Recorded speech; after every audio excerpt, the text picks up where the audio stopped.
Cette vidéo de 5 minutes a été entièrement réalisée par l'intelligence artificielle qui avait eu comme instruction de faire une courte synthèse du livre Voir la conscience, philosophie radicale, une science de la liberté, un livre un peu difficile à lire, et dont le message essentiel est ainsi accessible à tout le monde. Bienvenue. Aujourd'hui, on plonge dans la philosophie de Jean-Luc Martin Lagardette. C'est une pensée assez radicale, qui nous invite à faire quelque chose d'inhabituel. Regarder l'outil même qui nous sert à regarder le monde. Autrement dit, notre propre conscience. Et tout commence par une question qui va droit au but.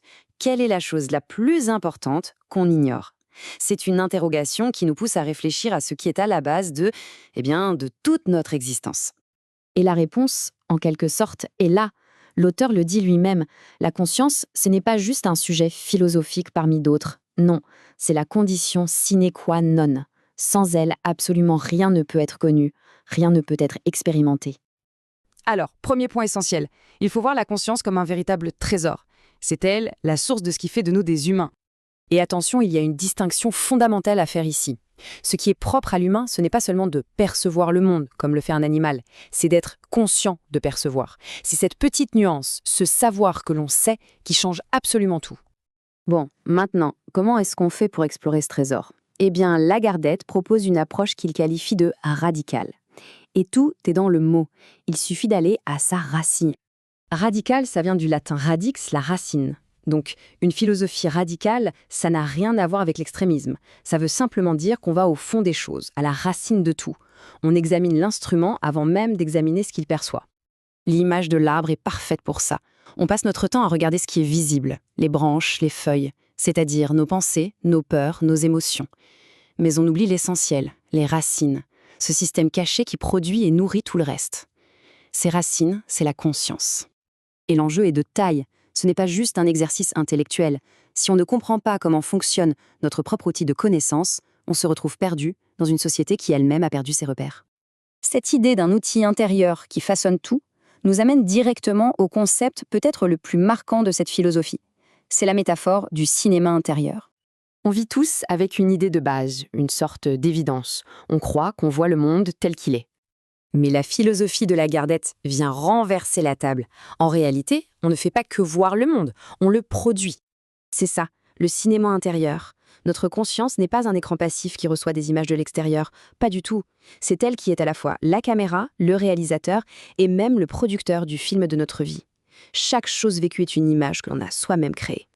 Alors oui, au premier abord, ça peut faire un peu peur de se dire qu'on est entièrement responsable de nos perceptions, mais c'est justement là que se trouve la clé.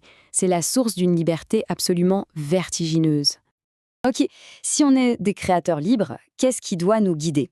On passe alors d'une morale basée sur le devoir à une éthique qui est centrée sur la joie.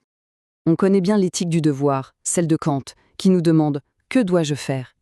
Ici, la question change complètement. Elle devient « Quelle réalité ai-je envie de créer ?» Le moteur n'est plus l'obligation, mais la joie pure de savoir qu'on est un esprit créateur. Et dans cette perspective, le vrai mal, ce n'est pas la méchanceté ou la haine, non. C'est ce que Lagardette appelle la non-pensée. C'est le fait de ne pas utiliser ce pouvoir créateur, de rester passif face à la lumière qu'on a en soi. Pour bien comprendre ce pouvoir, il faut distinguer 3 aspects de nous-mêmes. Il y a le jeu, qui est l'esprit pur, la lumière universelle en chacun de nous. Il y a l'ego, qui est le filament de l'ampoule, notre histoire, notre personnalité. Et enfin, le moi, c'est l'ampoule entière, l'individu en action qui unifie les deux. Le plus grand acte de création n'est donc pas de bâtir des choses dans le monde matériel. C'est un acte intérieur.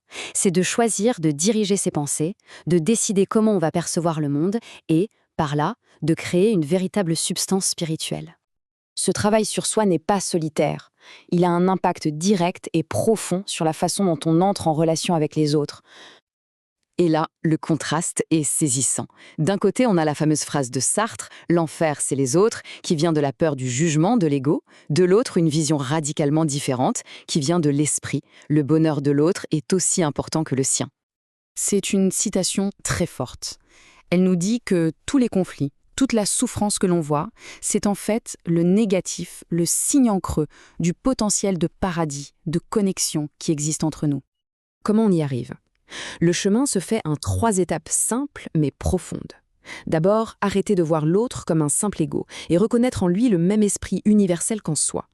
Du coup, la peur du jugement se transforme en curiosité. Et enfin, la division disparaît pour laisser place à un sentiment de fraternité. Au final, la grande réalisation, c'est ça.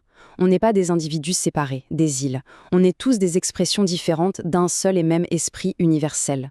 On est un. Alors, pour finir, cette philosophie ne donne pas de réponse toute faite. Elle renvoie la balle avec une question. Une question qui est aussi une invitation personnelle et immédiate. Face à ce pouvoir de création, quel film choisit-on de réaliser ?